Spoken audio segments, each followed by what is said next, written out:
Welcome back to my YouTube channel. I know that I've been away for a while. Again, like things just kept being thrown at me. You know, it's 2020, so I don't really feel like anybody has any real control of what's going on and what's going to happen, what's not going to happen. Essentially, everything's just happening. You get with it, and you go with it, and you figure it out, and you go through any process that you work on it. So, yeah. I got a new car. No, I got a car. That has happened while I have been gone. Her name is Leo. She looks like a Leo. I'll show a picture of her here.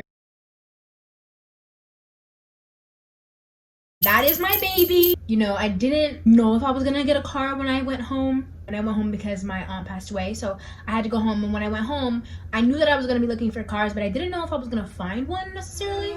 I was like worried because I'm like, I'm not gonna find one, like my price range, like da-da-da. And long and behold, my uncle came out and he was like, yeah, like I know this person that sells cars, like he's my dog, like I can get you a good deal, whatever. So we go look at the cars, and mind you, he's like, there's a car perfect that I think will be perfect for you, like you need to see it, da-da-da.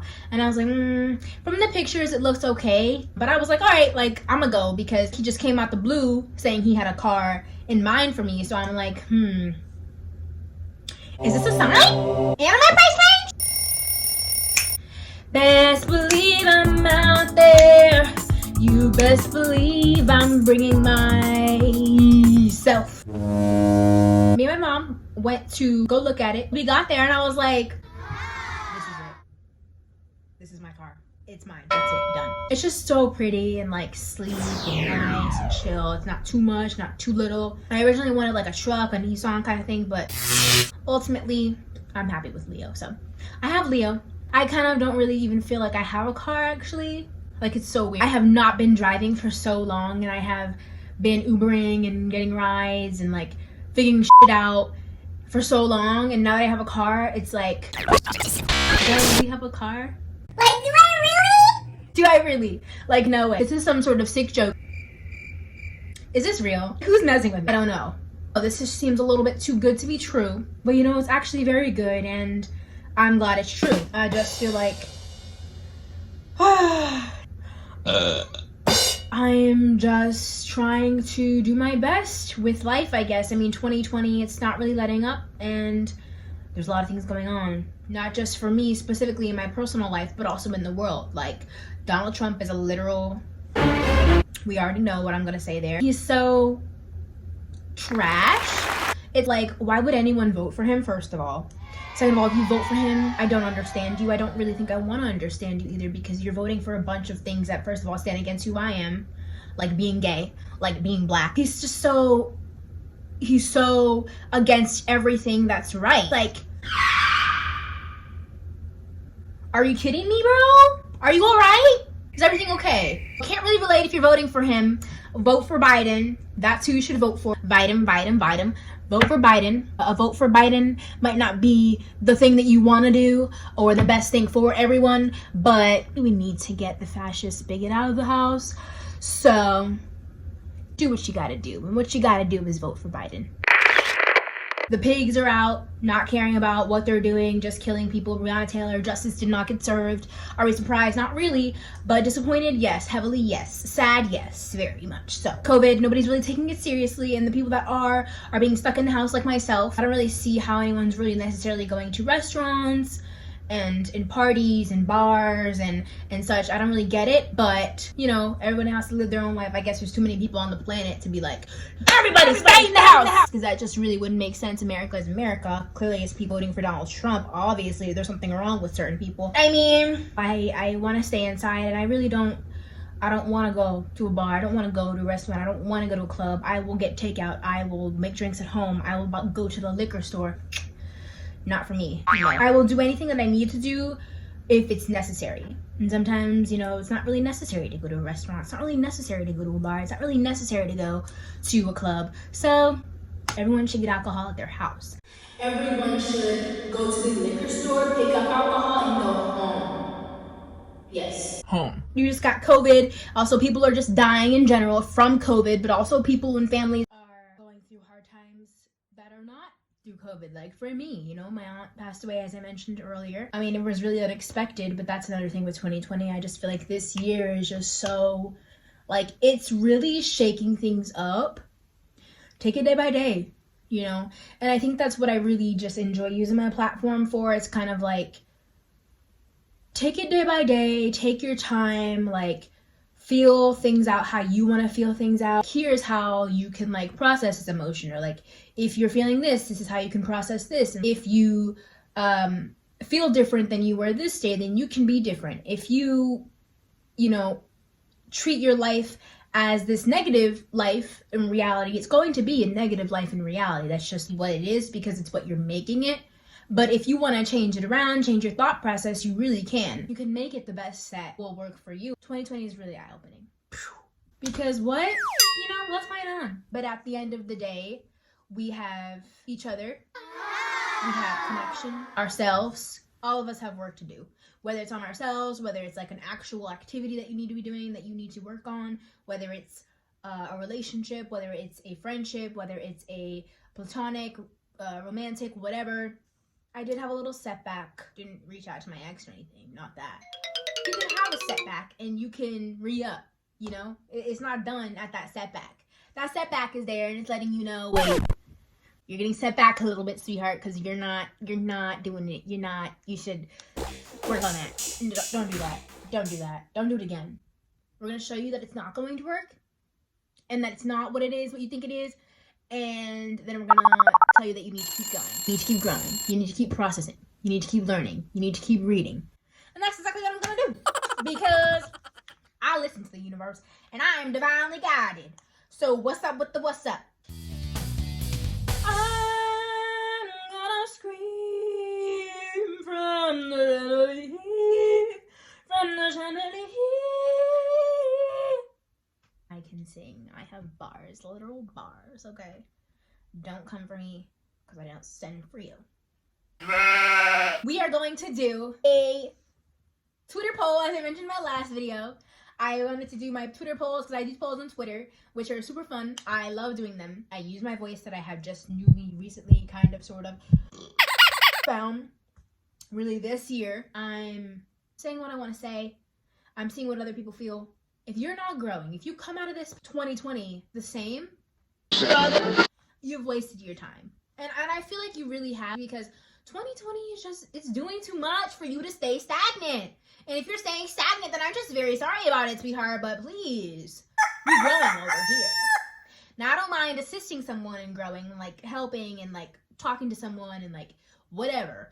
But if you're just wanting to stay where you are because you're simply happy in that and that's good for you, I don't know, child. But anyways, we got some polls here and I'm going to read you guys the questions, tell you my answers. We're gonna get into it. So let's get started. All right. The first question is, do you support / agree with the Black Square movement? I really like that 90% said no. I don't agree with it either. I feel like I understand what people were trying to do, but at the end of the day, I feel like by us just posting black squares and using a specific hashtag, it's like getting rid of, like Kalani said, that I also posted, it's getting rid of, you know, all the information that people have been spreading. It's like, why are we doing that? So people can just post like they did, just post a black square and then what, move on with their life and say they did something like some of y'all did. You should be ashamed. If you have me on social media, if you do not, you should follow me on social media. I am very vocal about certain things, and this was something that I was very vocal about. Do you think using your platform during 2020 is necessary and effective? I do feel like using your platform during 2020 is definitely necessary and effective. I'm very much so interested in hearing, you know, different opinions and such. I could see how it could be kind of effective, because not everyone's on social media. Social media can be sometimes toxic and really like... Overall, I think yes, especially during this time. If you can post pictures of your dog, yourself, your friends, your family, your cousin, your brother, your uncle, your cop dad, you can post pictures and speak out and use your voice and do for what matters. You can. Ever been in a trauma bond? This is interesting to me because I didn't even know what a trauma bond was until I broke up with my ex and we kind of just discussed it. But a trauma bond is actually really wild. It's kind of like you're so in love, but at the same time, you're so like against each other, but your trauma and the things that you have been through are like bonding you. So like the very, very ups are like, ooh, but the very, very bads are like, ooh. But then because of your bonding through the trauma, you're thinking that it's like real, but it's not. Let me look up the definition of a trauma bond. Make sure I'm not spreading lies. Okay, yeah. So traumatic bonding occurs as a result of ongoing cycles of abuse in which the intermittent reinforcement of reward and punishment creates powerful emotional bonds that are resistant to change. Exactly. So I feel like it's kind of like being in an emotionally and physically abusive relationship. You know, you're getting the emotions and you love this person and you want to help them. At the same time, it's like, this is really bad. But it's also making you want to stay together and not let it go because you think you can fix it, because you think that it's worth it, because you think that it'll change, because you think whatever you may think. I feel like a lot of us share the same experiences and we don't even know it. Do y'all like the word ally? I'm realizing that I actually don't dig that label. I recently started to dislike this term. The more that I think about it, I'm like, why is somebody getting a label and recognition for being a decent human being, for caring about other people, and saying that other people should be able to live how they want to live without people judging them? I don't really understand why it's there. I feel like it makes white people, or like people that are against whatever the specific thing is, feel like they're part of something, like they're this greater good, saving the day, heroes going back for something. You're just like a decent human being. I get how it's necessary and helpful for the times. I do. I feel like we should still use it, but also I feel like we should think about what that word actually means and how it can be interpreted and why it is even there in the first place. I feel like I just like people to be thinking. Thinking is fun. You know, you think, you process, You deal with? you grow, you become better. Who doesn't want to become better? I hope nobody said no, because we all want to become better, right? Do you doubt yourself often? I think that just really goes to show self-doubt is really that big. It can really grind your gears. It can really tear you down. It can really try to tell you that you are not what you know that you are. It can try to tell you that you are not capable of something that you know you are capable of. Imposter syndrome. Bruh, that me. I can do anything and I am capable and I am ready and I am divinely guided. So whatever you got to say, you can keep it in your chest. Right? But it's a normal thing. I feel like I do doubt myself often, so I would say yes. Do you think you'd like living in California? I feel like I would like living in California. For what I want to do and how I want to live my life, it seems that it would be the place for me just because it's very opportunistic, especially for people that are in the entertainment field, social media, anything that has to do with networking and marketing and such with people. Do you think people meet on accident or with purpose? I think you do meet people with purpose. I think this universe is planned out already. It's just a matter of like putting the cards in alignment. I feel like sometimes you get rejected by someone and that rejection turns into growth on your part. You needed that person to reject you. You needed that person to treat you that way. You needed that person to do this or do that or not do that or not do this so that you could see like, wait a minute, I do have a problem. This person might have pointed it out and maybe they were nasty about it and maybe they didn't do it the best or like whatever. But at the end of the day, I need to look within. When roller skating, do you use inlines or quads? I'm an inline gang. I don't think I've ever really understood quads. How many unhealthy, toxic, and or abusive relationships have you been in? We share the same experiences. I think all my relationships, honestly, I'm not even about to flex. have been unhealthy in specific ways, kind of like the same ways too. Only 2 of them have been toxic and abusive. Seeing this poll, I was like, true. Like, I'm not alone here, and other people have experiences. As people that have been in the relationships who try to downplay it and, you know, say it's not what it is, but like, it is what it is. Have you ever stayed in a relationship for selfish reasons? I have been in a relationship for selfish reasons. I have stayed in a relationship for selfish reasons. Me being codependent, I didn't want to be alone and I didn't want to make my own decisions, so therefore I stayed in relationships that I knew for a fact that I should leave, but I either wanted to try to fix it, you know, and be with this person. I wanted to be with them, so I didn't have to have my own life and have someone that I could live through. I don't really want to do that again. I think my codependency just really like was taking over me for years. I didn't even realize it, but now that I realize it, I'm like, nah.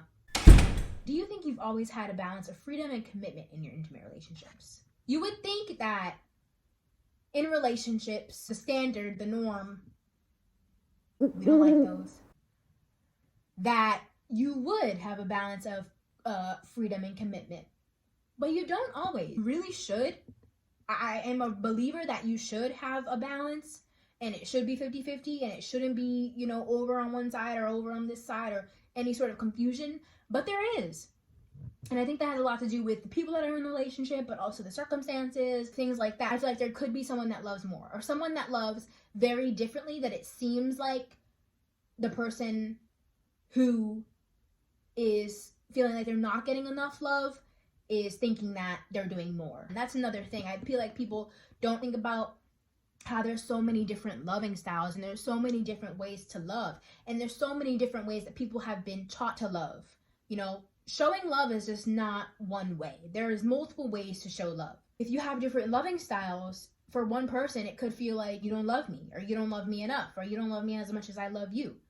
But I feel like that's not necessarily the case.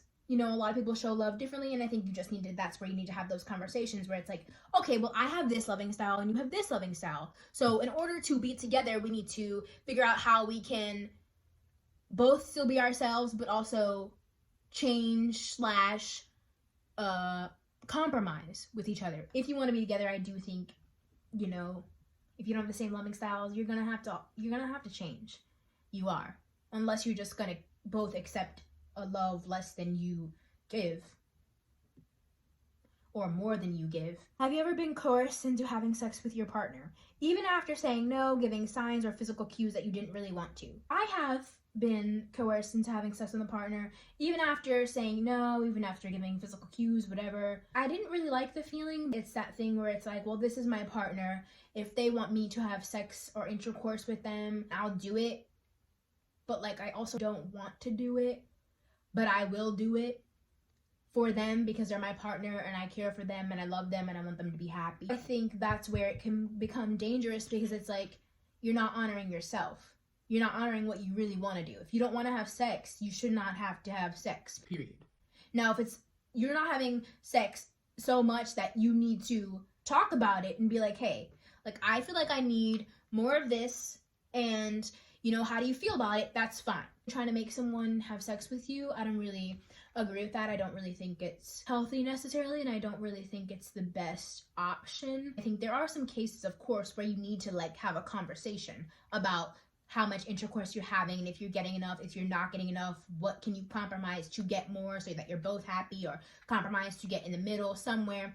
Compromise. I feel like that's just really it. Conversation, communication, compromise. You like the sun. That little 5% in it, I don't understand that, but I also do understand that because it do be hot outside. She do be shining, but she be shining bright like a diamond. The sun and I are married, and we're also married to Montreal 6, but it's low key, so don't be up in our business. Do you think you could be in an open relationship? I think I could be in an open relationship. I think I would just need to have clear boundaries. I would need to know what's going on. I would need to, depending on, if I have a primary partner and then I have another partner, I would need to connect with them and talk to them and communicate. But I think as long as I communicated my feelings, wants, and needs, desires, whatever, I could definitely do it. As long as everyone, though, in the open relationship was being open. You can't have an open relationship with people not being open and people being weird, because then everything's just gonna be weird and then it's not going to work. What's the point of this? We're open, right? We're gonna be open. We're gonna have fun. I need to be discussing in communication. You need to know what's going to happen, what's not going to happen, so there's no confusion. Because then when there's confusion, that's when things get rough and people don't know what's going on. Are you able to see things clearer and or more objective than you have before? I am able to see things clearer and more objective than I ever have before. As I mentioned before, 2020 has just brought out so much, and it's made me realize so much and come to terms with so much. Thinking objectively is also very helpful in any situation, because it's like, okay, let me put my emotions to the side and look at this objectively. And sometimes logically and objectively, how does this look? Question it all. Sometimes we take things personal and it's not necessarily personal. But when you take a second and you're like, okay, wait, what do I really think was happening here? I don't even know what I just said. Have you been to a protest? I have been to a protest since 2020, and I'm glad that 79% of people have. If you're not, as long as you're using your voice in some other way, I'm really grateful and appreciative of that. But I think going to a protest is just really getting out there, getting your hands on the situation and being involved. So, I mean, it's good. And if you haven't, there's plenty of time because, I mean, as you can see, things are still not what they need to be, but I digress. Do you think you're open-minded? I think I'm open-minded, yes. I do think I'm very open-minded. I'm that person who I will maybe play devil's advocate, but not necessarily like devil's advocate. I'm just kind of like trying to get people to think about things from a wider view. Step out of themselves, and as we mentioned before, see things objectively. Stop making a reality that's not a reality the reality for themselves. When it comes to anything, really, I'm down to talk about it. I'm down to hear people's sides. I may not agree with everything that everyone else says, and people may not agree with me, but I'm never going to be like, of course, unless it's something like Voting for Donald Trump. as long as it's nothing against literally people's basic human rights. If you have a different opinion than me, then you just have a different opinion than me. Everybody don't need to have the same opinion, because that's whack. Do you think you're good at setting boundaries? I don't think I'm good at setting boundaries. I just think it can be hard. It's like you don't really want to, and like you're scared to, because what if that person like makes you feel bad, or what if that person feels bad, or what if there's confrontation, and it's like I don't really want confrontation, and a lot of us really don't like confrontation. But also, I do think that boundaries are beneficial and they are very helpful. So it's definitely something to work on if you don't already have it down packed. If you do, good for you. I salute you. You are amazing, because it's not always easy. Do you see the wrongdoings of others against you as an issue within yourself, or something that is internal within them? I just want to let this 31% know that it's not you. It's not you. A lot of people in the world, as you may already know by now, are projecting. Sometimes people are going through certain things, or they're stressed, or they're not feeling themselves, and they don't even know it themselves. So instead of them digging in themselves, they end up taking it out on other people or expressing it in negative ways that are not really necessarily helpful to anyone. Look within yourself. Do you think that if someone has said something ignorant years ago, they should be given a chance to grow and learn the necessary knowledge to be better without being canceled? I think people should be given a second chance. If they're willing to grow and they said whatever they said years ago, I don't really think they should be hold them accountable, of course, and bring it up. But like, I don't think they should be canceled or torn down because of that, because it's like years ago things were accepted that are nowhere near accepted today. So I don't really see how you can hold today's standard for something that was said 3,600 years ago, unless of course you're over the top with it. Then it's like, okay, well, you're questionable, because you didn't just say something here, something there, something there. You said like all of this. There's like a whole ass trail that we can literally walk down the block and rock you around and go trick-or-treating in. Cancel culture sucks. I think people should be held accountable. They should be talked to. Whoever doesn't like them should not like them. But all this like, cancel them, don't talk to them, it's like, I don't really know about all that. Do you believe in the biblical God, or just a God that is essentially just a higher power? I think God is more so just like a higher power in the world, in the universe, that you can look up to, talk to, vibe with, pray with. But ultimately, I don't think it's like this sort of biblical Bible verse thing that people have made it out to be. Do you think you take accountability? I do think that I take accountability. I'm realizing that I do need to take accountability, and how you taking accountability ultimately helps yourself grow. Because if you're not taking accountability, how can you move on from something you haven't even fully acknowledged and taken accountability for? You can't. It's very interesting that these polls are what they are, and a lot of people have experienced the same thing. I think that we like to blame other people for the things that are going wrong in our life, or we like to hide from the things that are going on in our life, or try to create other things to cover up for those things. I think it really just comes down to the internal work that you need to do, the conversations with yourself or with others that you need to be having. You know, you're not going to just heal or grow or do anything that is progressive without feeling something. Even if it's bad, even if it's good, you need to feel whatever that is so that you can continue to grow, so that you can continue to be great. The world needs to change, and the world changing starts with us. If we are not good as people, better as people, growing as people, then what use are we to the worldwide universe? I enjoyed having the ability to go over the polls with you guys and show you what other people are going through. Oh my god. You are not alone. How many people are on this earth? A billion, gajillion, million, trillion. And what person are you? One of the billion, majillion, billion, million. Work on it. Look it up. Search it up. You might be pushed down in the dumps before you can really change and really get on your way. But once you get on your way, we're in there to stay. Okay? And if anybody got something to say, I'm gonna get the yacht. Okay? But I will see you guys next time, and thank you so much for watching. I hope that you're having a great day, night, bye! See you guys next time!